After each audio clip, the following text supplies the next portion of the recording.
ഒരു സുദീർഘമായ പ്രഭാഷണത്തിന് ഈ വേദിയിൽ ഞാൻ തുനിയുന്നില്ല.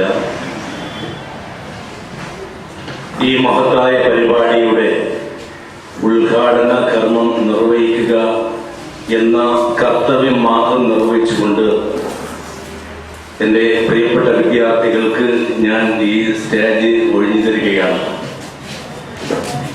ഇന്ന് അതല്ലെങ്കിൽ ഈ കാലയളവിൽ കേരളത്തിൻ്റെ മുഴുവൻ ഭാഗങ്ങളിലും ഇതേപോലുള്ള വിദ്യാർത്ഥികളുടെ സാഹിത്യോത്സവ പരിപാടികൾ നടക്കുകയാണ്. ആ അടിസ്ഥാനത്തിൽ പത്തനാപുരം ശാഖ SSFന്റെ കീഴിൽ നടത്തപ്പെടുന്ന ഈ വിദ്യാർത്ഥികളുടെ മുഴുവൻ പരിപാടികളിലേക്കും പത്തനാപുരം SYSന്റെ മുഴുവൻ ആശംസകളും ഈ അവസരത്തിൽ ഞാൻ അറിയിക്കുകയാണ്.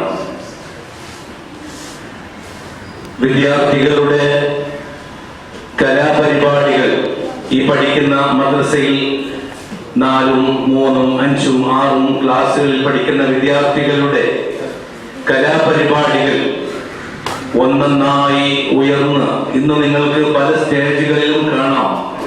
വിദ്യാർത്ഥികളുടെ കലപ്പെട്ട പ്രസംഗം, ഗാനം നിങ്ങൾ ശ്രവിക്കാറുണ്ട്.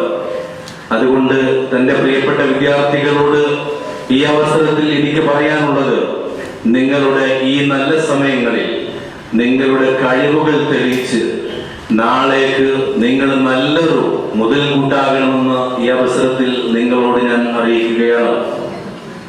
ഒരുപാട് പരിപാടികൾ നടക്കാനുള്ളത് കൊണ്ട് ഞാൻ എൻ്റെ പ്രസംഗം നീട്ടുന്നില്ല.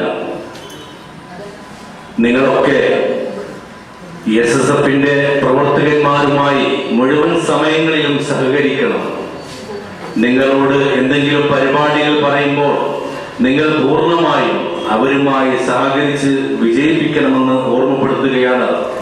ഈ ഇരിക്കുന്ന വിദ്യാർത്ഥികളെ പോലെ നാളേക്ക് ഈ സംഘടനയിൽ കടന്നു വരേണ്ട വിദ്യാർത്ഥികളാണ് നിങ്ങളൊക്കെ. അവരുടെ പ്രവർത്തനങ്ങൾ കണ്ട് മനസ്സിലാക്കി നിങ്ങളൊക്കെ സജീവമായി രംഗത്തിറങ്ങണമെന്ന് ഓർമ്മപ്പെടുത്തുകയാണ്. ഈ മഹത്തായ വേദി ബിസ്മില്ലാഹിർ റഹ്മാനിർ റഹീം എന്ന തിരുവാക്യത്തോടെ ഉദ്ഘാടനം നിർവഹിച്ചുകൊണ്ട് ഞാൻ നിർത്തുകയാണ്. അസ്സലാമു അലൈക്കും വറഹ്മത്തുള്ളാഹി.